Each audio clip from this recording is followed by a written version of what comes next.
Part 6 है इसका, जिसमें हमने फ्लोर और सीलिंग फंक्शन को डिस्कस करना है। देखिए सबसे पहले डिफिनीशन है फ्लोर फंक्शन की। The floor function x, for example इसका आप फ्लोर ले रहे हो तो इसकी रिप्रेजेंटेशन ये होगी, ये ब्रैकेट इस तरह होगा। फ्लोर मतलब फर्श, नीचे। अब देखिए ये इसका मतलब है कि आप फ्लोर फंक्शन ले रहे हैं, ठीक हो गया।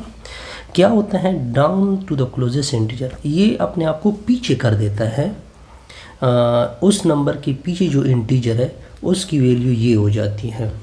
फॉर एग्जांपल अगर इसके अंदर इंटीजर हो, अगर इसके अंदर क्या हो, इंटीजर हो, तो वो तो डायरेक्ट उसी की इक्वल आ जाएगा। फॉर एग्जांपल अगर इसके अंदर, मैं इसकी एग्जांपल कुछ इस तरह से देता हूँ, इधर देखें 7.5 इसका मैं फ्लोर ले रहा हूँ।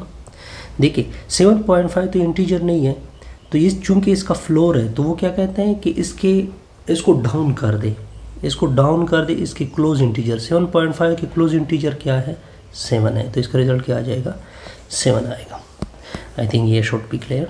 ओके, फॉर एग्जांपल अगर इसके अंदर 7 होता, अगर आप 7 का फ्लोर निकाल रहे होते तो चूंकि ये इंटीजर है तो उसी की इक्वल आ जाता। तो इस वजह से यहाँ पे दो चीज़ें क्लियर की गई है, एक डाउन का हुआ है, एक इक्वल का हुआ है। इक्वल यहाँ इसी सूरत होगा अगर इसके अंदर एग्जैक्ट इंटीजर अंदर हो तो ये इंटीजर को इक्वल करेगा। अगर फॉर एग्जांपल इंटीजर के अलावा कोई पॉइंट वाली वैल्यू हो तो वो उसको पीछे कर देता है, यानी पीछे वैल्यू आ जाती है, पीछे जो इंटीजर होता है।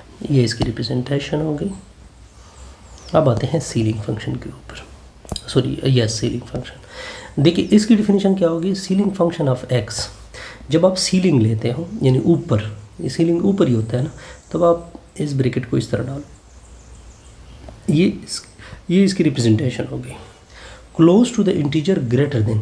अब फॉर एग्जांपल अगर इसके अंदर इंटीजर हो तो वो तो डायरेक्ट इंटीजर की सूरत आ जाएगा। फॉर एग्जांपल अगर इसके अंदर कोई और वैल्यू पॉइंट वाली, तो वो आगे इंटीजर को अप्रोच करेगा।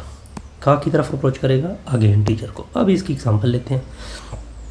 फॉर एग्जांपल अगर मैं इस एग्जांपल, ये देखिए इसकी सीलिंग है -7.5, ये फ्लोर फंक्शन है। इसका फ्लोर क्या होगा, फ्लोर की डिफिनीशन की ये डाउन हो जाएगा अपने से पीछे वैल्यू की तरफ। ऐसी पीछे वैल्यू यानी कम वैल्यू क्या है, शाबाश, इससे कम वैल्यू क्या है, -8 है। अब ये -7 आप नहीं ले सकते क्योंकि -7 तो उससे ज़्यादा हो जाएगा, तो ये -8 के ऊपर अप्रोच करेगा। ये यहाँ तक ओके। अगर -18 है, अब देखिए -18 की जब आप फ्लोर फंक्शन, तो -18 तो इंटीजर है, तो ये डायरेक्ट अपनी ही वैल्यू के बराबर आ जाएगा। यहाँ तक ओके। अब देखिए इसकी अब क्या लेते हैं, सीलिंग फंक्शन लेते हैं 7.5, क्या लेते हैं 7. अगर आप फॉर एग्जांपल 7.5 का ले रहे हैं, अब देखिए ये सीलिंग फंक्शन है क्योंकि ऊपर की तरफ ब्रैकेट है, तब जब सीलिंग फंक्शन होगा तो ये आगे की तरफ जाएगा। अब 7.5 से आगे इंटीजर क्या है, 8 ही है, तो इसका रिजल्ट 8 आ जाएगा। -7.5 इसका सीलिंग ले रहे हैं आप। जब इसका सीलिंग होगा तो ये आगे वैल्यू की तरफ जाएगा, यानी इससे बड़ी वैल्यू क्या है, जो इंटीजर हो इससे बड़ा, तो -8 ही आता है, -7 आता है। क्या आता है, -7। सिमिलरली -18 का सीलिंग फंक्शन यही -18 है। तो इस वजह से दो चीज़ें डाउन और ग्रेटर वगैरह रखा हुआ है। अब देखिए आगे, data stored on a computer disk are transmitted over data network are usually represented as a string of bytes। देखिए जो कंप्यूटर में डेटा होती है वो स्ट्रिंग की सूरत में होती है। स्ट्रिंग ऐसे होते हैं जिस, यानी फॉर एग्जांपल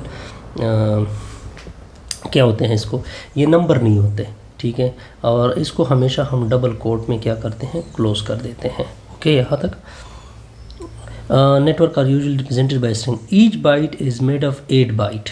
हर बाइट किससे मेड होता है, 8 बाइट से। How many byte are required to encode 100 byte of data. ये बड़ा इंटरेस्टिंग क्वेश्चन है, इसको देखिए।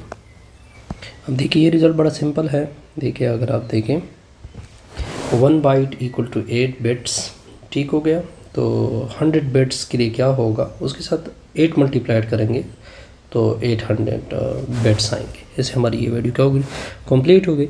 इसके अलावा ये जो टॉपिक है ये इस बुक को यूज़ करके एक्नॉलेजमेंट के लिए ये यूज़ किया हुआ है, ये भी यूज़ हुआ है, ये भी यूज़ किया है, और कुछ ना कुछ गूगल को भी यूज़ किया हुआ है। और ये वीडियो